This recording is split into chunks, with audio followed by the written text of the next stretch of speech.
Ta'lim Telkomsel Group yang berbahagia dan yang kami muliakan. Puji syukur sama-sama kita haturkan kepada Allah Subhanahu wa Ta'ala atas kasih sayangnya sehingga kita hari ini masih bisa bertemu lagi secara online dalam kajian tematik hari ini. Pada hari ini telah berkenan hadir Bapak Kiai Haji Mustafa Akil Siroj. Beliau adalah pengasuh Pondok Pesantren Khas Kempek dan juga saat ini menjabat sebagai Rois Syuriah PBNU. Bapak Ibu, sebagaimana biasa, format kajian akan kami buat menjadi 2 sesi. Yang pertama sekitar 40 menit paparan dari Pak Kiai, dan dilanjutkan sekitar 15 menit untuk saya tanya jawab teman-teman. Sekiranya demikian bukan dari kami. Selanjutnya waktu dan tempat kami silakan ke Pak Kiai. Monggo Pak Kiai. Assalamualaikum warahmatullahi wabarakatuh. Bismillah, alhamdulillah.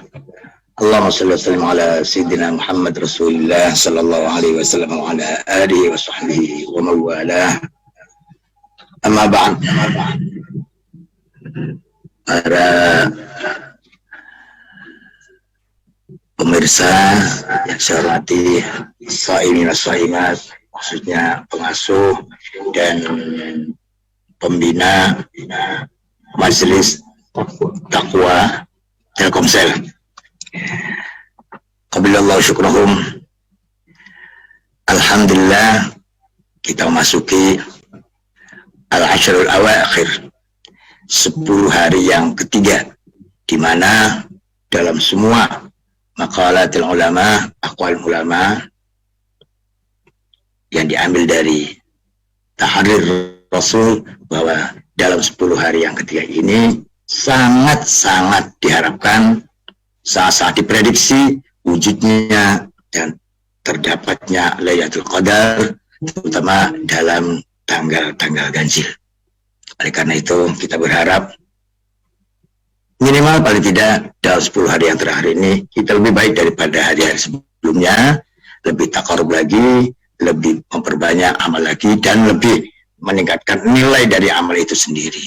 Sebab yang namanya amal ibadah itu mesti ada peningkatan. Istilahnya sholat. Sholat kalau hanya takbir, doa iftitah, baca Fatihah, ruku, i'tidal, dan lain sebagainya, itu namanya sholat. Kita tingkatkan menjadi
putus ya, Mas Akil.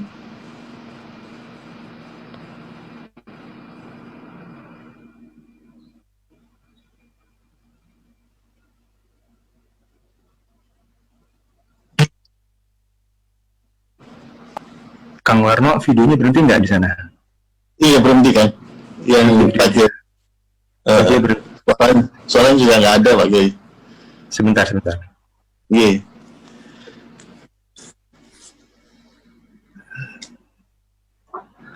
Atau pakai ini nyuruh ini ya boleh pakai enggak, sama aja. jaringan ini bagus. Bagus saya saja.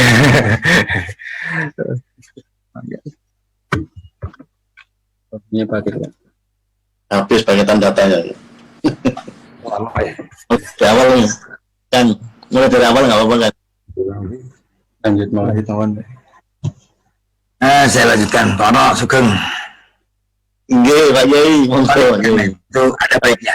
Kita kembali kepada awal dasar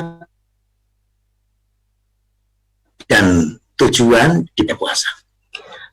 Allah dalam perintah puasa, ayatnya adalah A'udzubillahi minasyaitonirrajim. Ya ayyuhalladzina amanu kutiba alaikumusyiyamu kama kutiba alal ladzina min qablikum la'allakum tattaqun.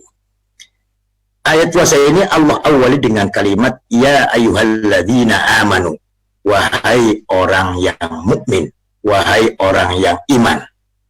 Kenapa? Maaf. Puasa adalah perintah Allah yang tidak cocok dengan rasio, tidak cocok dengan akal, tidak cocok dengan fisik. Bagaimana cocok orang punya perut kok tidak boleh makan? Orang punya tenggorokan kok tidak boleh minum? Ini kita tidak cocok. Memang aturan Allah dan syariat Allah itu hampir semuanya tidak ada yang cocok dengan fisik, tidak ada yang cocok dengan akal. Contoh, bangun subuh tidak cocok, zakat tidak cocok, semuanya tidak cocok. Khitan tidak cocok, puasa tidak cocok.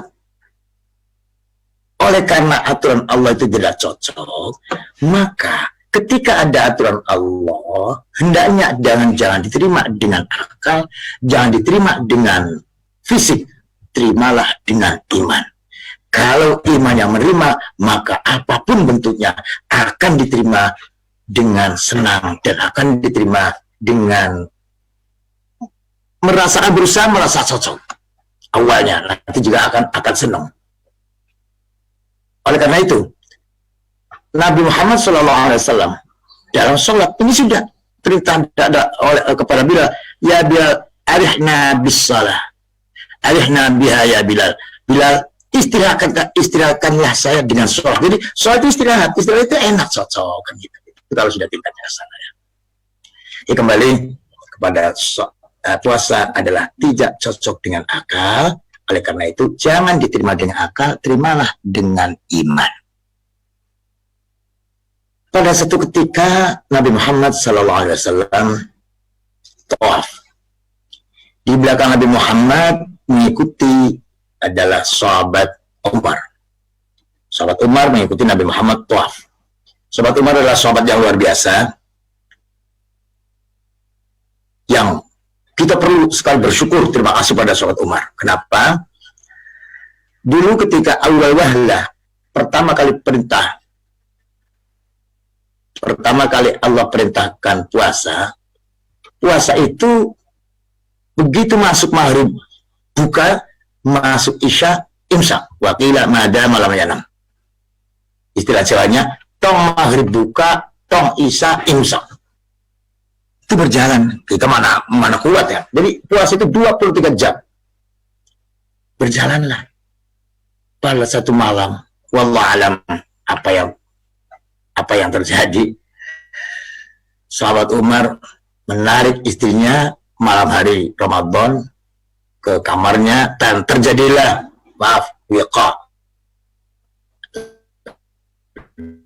bahasa yang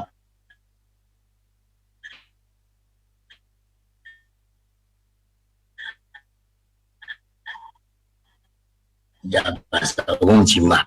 Setelah terjadi itu, sahabat ngimami sholat subuh berjamaah subuh, nangis minta taubat kepada Allah. Selesai jamaah, sahabat Umar nangis di pangkuan Nabi, ya Rasulullah istaghfirillah li, wahai Rasul, mintakan ampun kepada Allah untuk saya. Nabi Muhammad kaget, ada apa? Nabi Muhammad, sahabat Umar berkata, fi malam, tidur bareng dengan istri saya. Nabi Muhammad kaget.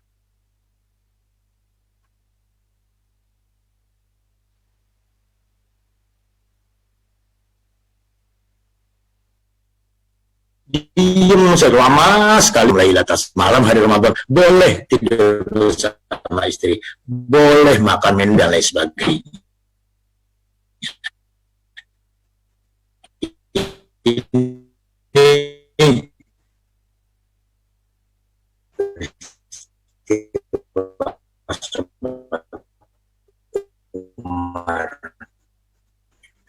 Amat tawaf mengelilingi Ka'bah di belakang Nabi Muhammad adalah sahabat Umar. Setelah sampai di Hajar Aswad, Nabi Muhammad mencium Hajar Aswad. Begitu sahabat Umar melihat Nabi Muhammad mencium Hajar Aswad, di mana hajar itu batu, sahabat Umar menolak. Sahabat Umar berpikir itu pakai fikir, pakai akal. Kata sahabat Umar, loh, batu kok dicium? Ada apa? Apanya? Apakah kalau mencium batu Hajar Aswad menjadi panjang umur? Kalau tidak mencium menjadi pendek umur? Kalau mencium kaya, tidak mencium miskin? Sahabat Umar lantas tidak. Batu-batu tidak ada manfaatnya, tidak ada madaratnya. Yang bisa membuat panjang umur, bisa membuat sakit, itu Allah, bukan batu. Batu tidak bisa berbuat apa-apa. Ini artinya sahabat Umar menerima perilaku Nabi dengan akal. Menerima dengan akal, jelas tidak cocok. Ini hebatnya sahabat Umar. Hebatnya adalah membuat seakan-akan di sini ada perkelahian antara akal dan iman. Akal berkata, tidak cocok, batu kok dicium. Setelah itu ada sautul iman, suara keimanan. Kata sautul iman, ya Umar, atu'minu billah, apakah engkau iman pada Allah? Umar menjawab, na'am. Muhammad Rasulullah. Iya, saya iman pada Allah. Sahabat Umar bersyahadat. Lantas sautul iman tadi juga berkata lagi, wa kaifa tu'minu billah, bagaimana cara kamu iman kepada Allah? Caranya. Kata Umar, sahabat Umar diam. Ketika diam itulah sautul iman menjawab, berkata lagi, inilah cara iman. Wahai umat, inilah cara iman. Tidak dua, tidak tiga, hanya satu. Apa itu cara iman? Cara iman adalah a'udzubillahi minasyaitonirrajim. Qul in kuntum tuhibbunallaha fattabi'uni yuhibbukumullah. Katakan Muhammad, apabila kamu iman kepada Allah dengan iman yang sampai iman mahabbah, iman yang benar-benar iman, maka syaratnya cuma satu, fattabi'uni, ikuti saya, tirulah saya, ikuti saya, tiru saya, mutlak. Cocok atau tidak cocok, ikuti saya. Apabila kamu iman kepada Allah, iman mahabbah, maka syaratnya ikuti saya, tirulah saya, cocok atau tidak cocok. Ini adalah suatu iman. Setelah itu, sahabat Umar lantas mendekat kepada Hajar Aswad. Hebatnya sahabat Umar tidak langsung mencium, tetapi sahabat Umar berkata dulu kepada batunya, berkata dulu kepada Hajar Aswad, katakanlah mempidato Hajar Aswad dulu. Sahabat Umar berkata, wallahi ya Hajar, inni la'alamu annaka hajarun la tanfa' wa la tadur, walaula anni ra'aitu Rasulullah yuqabbilu ma qabbaltu. Wahai batu, demi Allah, engkau adalah batu yang tidak ada manfaatnya, tidak ada mabaratnya, tidak ada bahayanya. Ini arti akal. Ini sahabat Umar menjelaskan bahwa ini adalah akal, secara akal batu tidak bermanfaat, tidak bermadarat. Walaula anni ra'aitu Rasulullah yuqabbilu ma qabbaltu. Kalau saja saya tidak langsung melihat sendiri Nabi Muhammad mencium kamu, tidak mungkin aku mencium kamu. Kalau saja saya tidak langsung melihat sendiri Nabi Muhammad mencium kamu, tidak mungkin aku mencium kamu. Tetapi berhubung saya melihat sendiri, melihat langsung Nabi Muhammad mencium kamu, sementara syarat mutlak iman kepada Allah adalah harus mengikuti Nabi Muhammad, maka saya akan mengikuti Nabi Muhammad mencium kamu. Jadi sahabat teman menggambarkan benar-benar memberikan satu gambaran betapa antara akal dengan iman itu berantem. Kata akal tidak cocok karena kamu makhluk, tidak ada apa-apanya, semua bisa, yang segalanya adalah Allah. Sementara kata iman turuti Nabi Muhammad jika kamu iman. Cocok atau tidak cocok, sikap yang diambil oleh sahabat Umar adalah pelajaran yang agung untuk kita, di mana apabila ada akal dengan iman tidak cocok, berselisih, berantem, maka menangkanlah iman. Akhirnya sahabat Umar mendekat ke Hajar Aswad dan menciumnya Hajar Aswad. Kita garis bawahi bahwa sahabat Umar mencium Hajar Aswad itu bukan karena cocok, bukan karena sesuai dengan otak, tetapi semata-mata karena mengikuti Rasulullah, ikut niru pada Rasulullah. Ini sebagai konsekuensi iman. Oleh karena itu, Allah dalam ayat puasa ini berfirman, ya ayyuhalladzina amanu, hai orang yang mau menerimanya dengan iman, pasti cocok. Jangankan cuma tidak makan, tidak minum. Nabi Ibrahim disuruh menyembelih putranya Ismail alaihi wassalam. Kok dia dipraktekkan? Kok dilakukan? Kenapa? Ya karena menerimanya dengan iman. Kalau menerima dengan akal, mana mungkin seorang ayah mau menyembelih putranya? Disinilah. Oleh karena itu, kita bersyukur sekali, senang sekali dengan bulan Ramadan ini. Apanya yang senang? Dari mana segimananya yang senang? Sehingga sampai ada hadis, man fariha bidukhuli Ramadan harasallahu jazadahu ala niran. Siapa orang yang senang dengan kedatangan bulan Ramadan, maka diselamatkan dari api neraka. Senang apa orang tidak makan kok senang? Senang apa orang tidak minum kok senang? Oh, kalimat senang di sini adalah senang sebab ketika berpuasa kita sedang dipanggil wahai orang yang beriman. Kita sedang disebut ya ayyuhalladzina amanu. Maka untuk itulah apapun resikonya, apapun laparnya, dan seberapapun lemesnya, saya akan senang karena dengan puasa saya dipanggil wahai orang iman. Ya ayyuhalladzina amanu, yang memanggil adalah Allah, panggilannya dalam Al-Quran, wal Quran mustamirrun ila yaumil qiyamah. Oleh karena itu, mari kita berharap pada Allah, semoga kita puasa dan tambah meningkat, di mana tambah meningkat ini berarti Allah memanggil kita sampai akhir, sampai yaumil qiyamah dengan panggilan ya ayyuhalladzina amanu. Itulah kebahagiaan kita, di mana dipanggil seorang mukmin, dan itulah la'allakum tattaqun. Demikian, sudah barang tentu banyak kekurangannya karena kurang modal, kurang ilmu. Mohon maaf yang sebanyak-banyaknya. Sekali lagi terima kasih dan semoga bermanfaat Telkomsel melalui majelis dakwahnya, dan sebagai pondok pesantren diharapkan hal ini berkelanjutan karena menampakkan betapa posisi kita masing-masing. Ada yang di kantor, ada yang di toko, ada yang di mall, ada yang di pesantren, tapi nampaknya satu titik, yaitu titik keimanan yang akan membawa kita kebersamaan di hadapan Allah dengan selamat. Amin. Wallahu muwaffiq ila aqwamit thoriq. Wassalamualaikum warahmatullahi wabarakatuh. Waalaikumsalam warahmatullahi wabarakatuh. Bapak Kiai, berarti izin kami membuka sesi tanya jawab Bapak Kiai ya.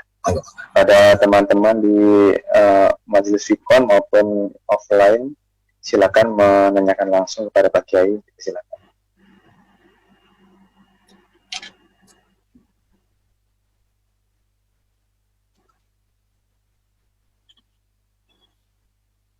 Mungkin ada satu pertanyaan nih Pak Kiai di chatting ya dari Warno.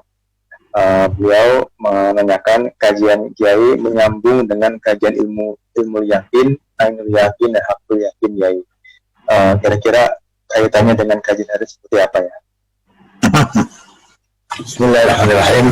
Ini tasawuf tidak boleh, di Telkom nggak boleh.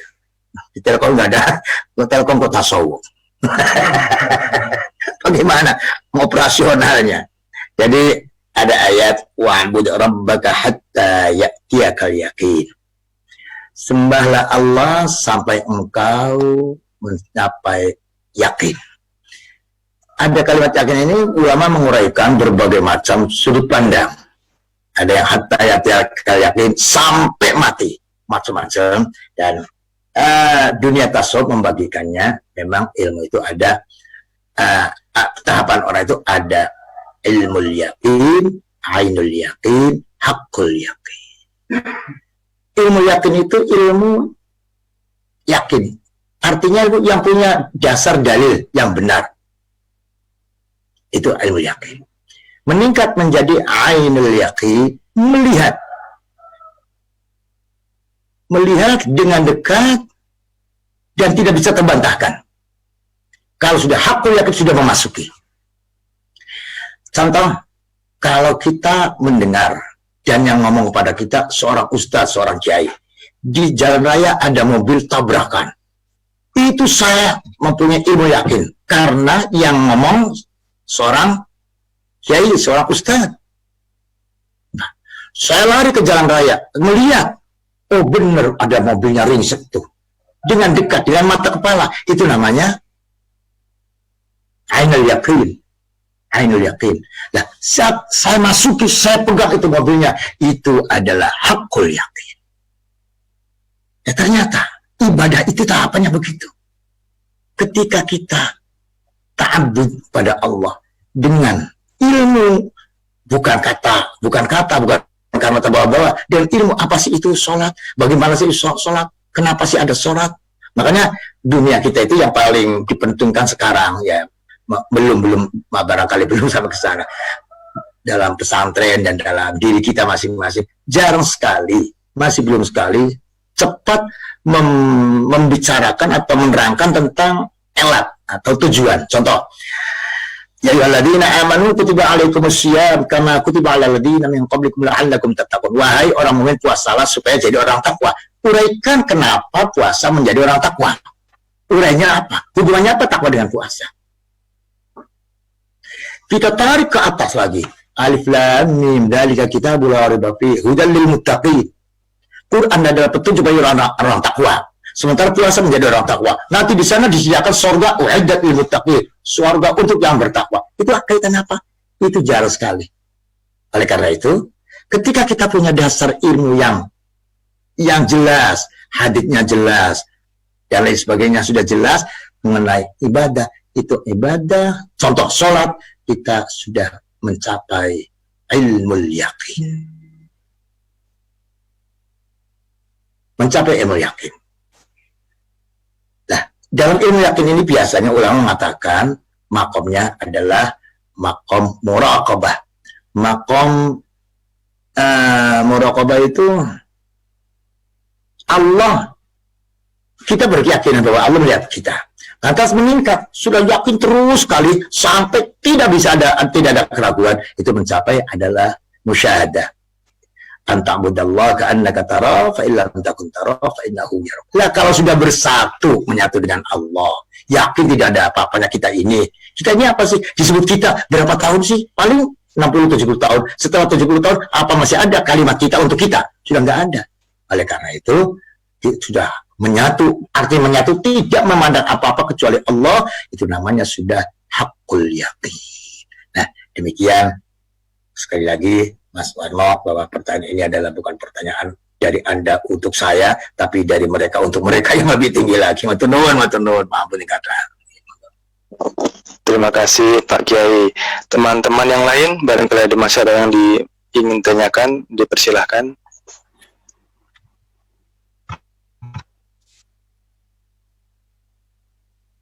Baik, kalau belum, saya izin tanya Pak Kiai ya. Ada yang mengatakan bahwa agama itu diadakan oleh Allah untuk orang yang berakal.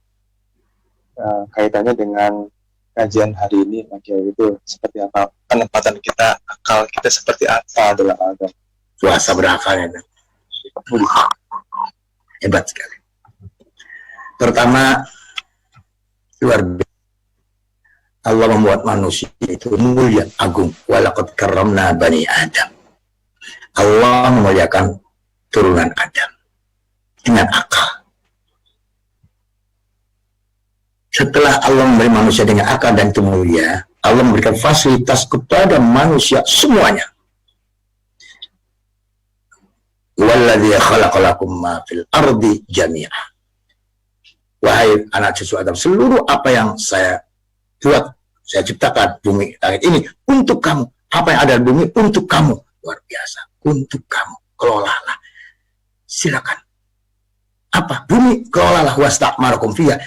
Caranya sudah saya kasih modal, yaitu akal.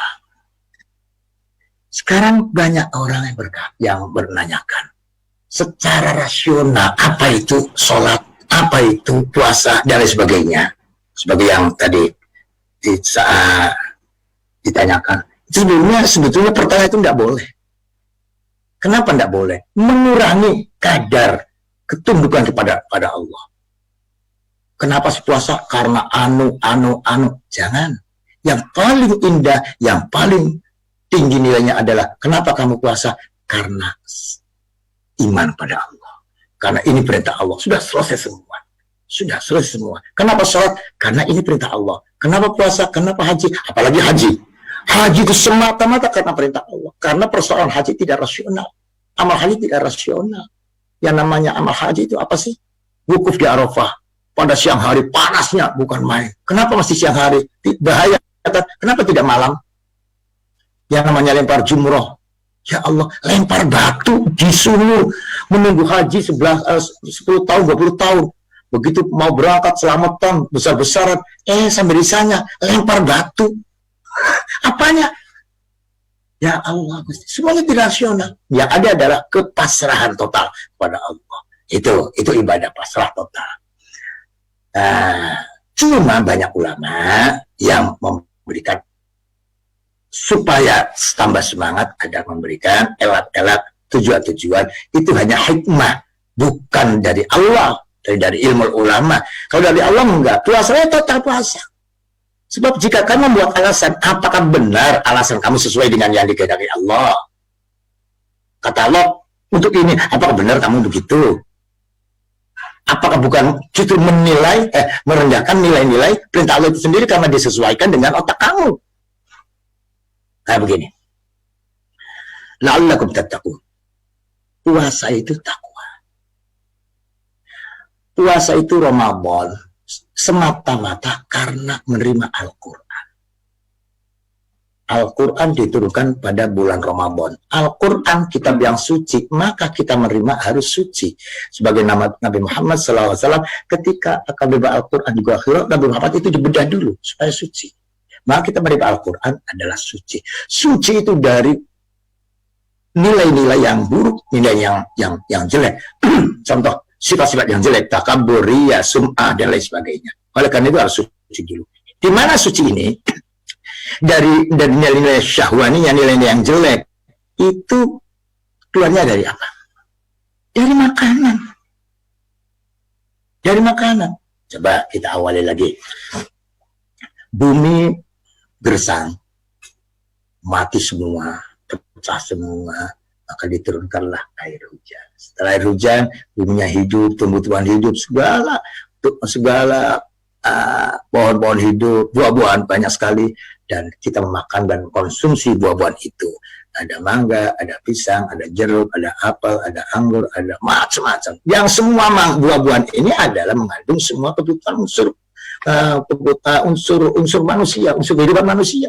Protein, vitamin, nutrisi, gizi. Kita makan. Setelah kita makan masuk ke badan kita, kata Al-Quran dibagi dua, ada mustaqarrah, ada mustaudaha, ada yang sebentar keluar lagi, ada yang masuk ke peredaran darah, sekian kali proses menjadi sel, sekian kali proses menjadi hormon, sekian proses menjadi sperma dan ovum. Ini syahwat. Jadi hormon itu syahwat. Ketika makannya terus, maka syahwatnya bergejolak. Syahwat meningkat. Sperma meningkat. Ketika meningkat inilah, maka sperma laki-laki bergejolak harus ketemu dengan sperma perempuan. Nah, ini. Lantas kalau ketemu, pasti zina, kecuali ada rem. Remnya adalah iman. Orang kalau sudah gejolak syahwatnya meningkat. Kenapa ada syahwat? Ada hormon. Kenapa? Ada gizi, ada protein, ada nutrisi. Ini dari makanan, dari makanan. Oleh karena itu Nabi Muhammad SAW berkata, "Man istata'a minkumul ba'a falyatazawwaj." Jika kamu ingin ba'a, maaf, ingin ba'a, apa ya? Jadi ingin liqa, ingin nikah, maka nikahlah sekarang. Kenapa Nabi Muhammad berkata nikahlah sekarang? Karena orang itu menahan syahwat jarang sekali yang kuat. Jarang sekali. Segeralah nikah. Apabila tidak mungkin karena masih belajar dan sebagainya, wa man lam yastati fa alaihi bis-shaum, berpuasalah. Kalau tidak mungkin nikah, berpuasa. Apa itu puasa? Tidak makan. Kenapa? Karena makan akan menimbulkan syahwat. Syahwat akan menggejolak dan akan tidak membuat ruh ini bersih. Maka jangan makan supaya ruhnya hidup. Ruh ini akan menerima Al-Quran. Itulah la'allakum tattaqun, di antara yang dijabarkan oleh ulama. Jangan makan karena makan adalah menumbuhkan syahwat. Syahwat adalah mengkotori jiwa. Oleh karena itu puasa itu cepat sekali untuk disentuh kepada persoalan-persoalan rohani. Syahwat tidak. Kok orang sedang puasa, ayo kita nonton bola, kamu saja, saya lemes, saya puasa. Ayo kita main bola, lemes, apa-apa lemes saja. Nah itulah sentuhan-sentuhan rohani yang seperti dirasakan oleh orang-orang yang perutnya lapar dan puasa. Itu salah satu yang disampaikan oleh ulama dalam segi la'allakum tattaqun. Demikian. Terima kasih Pak Kiai atas penjelasannya yang gamblang komprehensif. Kepada teman-teman yang lain dipersilahkan. Assalamualaikum Pak Kiai. Waalaikumsalam warahmatullahi. Salam dari Suwarno Pak Kiai. Nggih, seger nggih. Ngapunten. Alhamdulillah seger Pak Kiai. Alhamdulillah. Jadi yang tadi itu yang tema yakin, ainul yakin, hakul yakin, itu karena kemarin kita ada pembahasan kajian kitab Al-Hikam Pak Kiai. Pas kebetulan bab niku nggih. Bab ainul yakin, yakin gitu, hakul yakin. Nah, barangkali kemarin dari teman-teman ada yang belum jelas. Alhamdulillah saniki sakit diperjelas sama Pak Kiai gitu. Lebih mendasar lagi nggih. Alhamdulillah. Baik, saya izin bertanya Pak Kiai. Terkait hubungan akal dengan keimanan nih Pak Kiai. Kalau perintah-perintah yang ada di Al-Quran maupun hadis itu mungkin kita yakin ini dari Allah gitu kan, ini yakin dari contoh Rasulullah gitu. Nah, bagaimana terhadap bukan perintah atau ibadah, tapi segala hal yang itu sedang menimpa kita Pak Kiai, kayak takdir gitu kan, kenapa kita kok bekerja di Telkomsel, kenapa kok kita tinggal di Jakarta, kenapa kok tempat kita banjir, kenapa kok sakit lagi pandemi segala macam gitu. Nah, bagaimana kita bisa kiat kita lebih menumbuhkan keimanan ketimbang akal tadi itu Pak Kiai.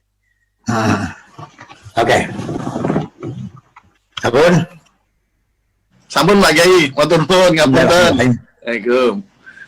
Kita semua tahu, semua tidak ada yang tidak tahu akan kekuatan Allah yang maha mutlak, maha absolut, menciptakan apa saja, membuat apa saja, berkehendak apa saja, pasti terwujudkan. Cuma persoalannya, dari mana kita tahu bahwa Allah bisa jika tidak ada bukti? Jika tidak ada bukti. Contoh, seandainya ini seumpama, ada pelajaran Allah bisa membuat orang sakit gigi. Allah mampu bisa membuat orang sakit gigi. Kalau tidak ada orang yang sakit gigi, mana mungkin ada yang tahu bahwa Allah bisa? Jadi kita yakin bahwa Allah bisa itu kalau ada orang yang sakit gigi. Maka ketika itu, seandainya ini seumpama ya, Allah akan menunjukkan bahwa Allah bisa membuat orang sakit gigi. Dari sekian banyak sekali manusia, dipilih satu, A, dipilih oleh Allah, dijadikan orang yang sakit gigi. Saat itulah orang menyatakan bahwa ini Allah bisa dan kita tidak bisa. Nah, ini ternyata di mana saja. Dan kalau sudah Allah berkehendak, saat orang sakit gigi, dia akan kalau sadar, dia akan merasakan bahwa ini saya dijadikan sebagai wahana oleh Allah, sebagai wahana untuk menunjukkan bahwa Allah bisa membuat sakit gigi. Saat itulah kita tahu bahwa kita yakin ada kekuatan yang mutlak. Namun di balik itu Allah akan meningkatkan, itu sudah iman ya, iman. Yakin Allah bisa membuat sakit gigi, itu iman. Allah akan meningkatkan derajatnya sebagai amal, bukan sebagai iman, sebagai amal. Bagaimana? Maka harus ada ikhtiar untuk menyembuhkannya. Itu amal. Jadi amal itu meninggikan iman. Wal amalus sholihu yarfa'uhu. Amal soleh adalah yang meningkatkan, meninggikan iman. Allah memberikan iman. Nih kamu saya kasih iman di dalam hatinya. Setelah kasih kamu iman, lantas sholat. Sholat ini yang mengangkat iman, mengangkat la ilaha illallah disampaikan kepada Allah. Jadi pertama kita iman bahwa Allah mampu segalanya, itu iman. Setelah itu kita ikhtiar. Jadi Allah mampu memberikan rezeki di mana saja, di Telkomsel, di Jakarta, di mana saja kita yakin Allah memberikan rezeki. Jangankan kita yang punya akal, yang punya kaki, punya tangan. Ada makhluk Allah tidak bisa terbang, tapi dia mencari rezeki yang bisa terbang. Kan aneh. Apa itu? Cicak. Cicak itu tidak bisa terbang, tapi mencari rezekinya tidak. Itu ya. Ini kalau kata manusia itu orang gila. Orang dia nggak bisa terbang, kok cari makan bisa terbang. Tapi ternyata tidak ada cicak yang kelaparan. Jadi yakin sekali bahwa Allah bisa memberikan rezeki. Nah, setelah yakin, kita mencarinya, disuruh beramal. Gitu. Jadi, at-tawakkul ar-ridha fil qalb, al-amal fil jawarih. Jadi, hati ridha, amal bekerja di dalam anggota badan. Nah, Pak Warno lagi beramal di Jakarta. Saya beramal di Cirebon. Itu kira-kira begitu. Kurang lebihnya barangkali begitu. Mohon maaf kekurangannya. Assalamualaikum. Alhamdulillah, matur nuwun Pak Kiai.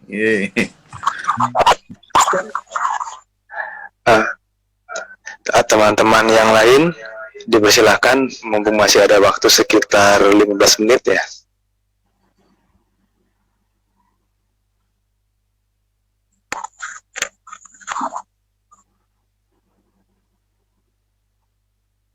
Alhamdulillah tidak ada. Kalau boleh Pak Kiai, saya tanya. Jangan ngarang, itu ngarang namanya, tanya sendiri aja. Untuk konsumennya mana? Sampun mau pada. Oh pergi. Ya. Kalau dari teman-teman semua tidak ada lagi yang tanyakan, mungkin kita minta Pak Kiai tutup dengan doa, Pak Kiai.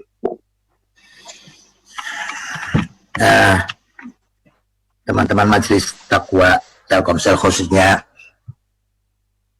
dan musyahidin itu apa ya? Gara-gara ada daring ini. Demikian apa yang saya sampaikan, dan sudah barang tentu banyak yang salah, banyak kekurangannya, mohon maaf. Dan inilah pendidikan di pesantren adalah mendahulukan akhlak, menomorduakan ilmu. Betapa Nabi Muhammad orang yang pinter, tapi Nabi Muhammad tidak pernah dipuji ilmunya, yang dipuji akhlaknya. Wa innaka la'ala khuluqin azim. Oleh karena itu, kajian-kajian agama ini bukan hanya sekedar mencapai ilmu, mendapatkan ilmu, tapi mengambil akhlak daripada ilmu itu sendiri.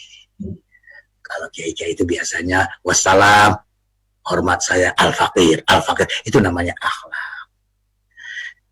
Karena itu, marilah dalam berbangsa ini kita mementingkan atau menomorsatukan, memenangkan akhlak daripada kepentingan-kepentingan yang bersifat kepentingan pribadi dan lain sebagainya.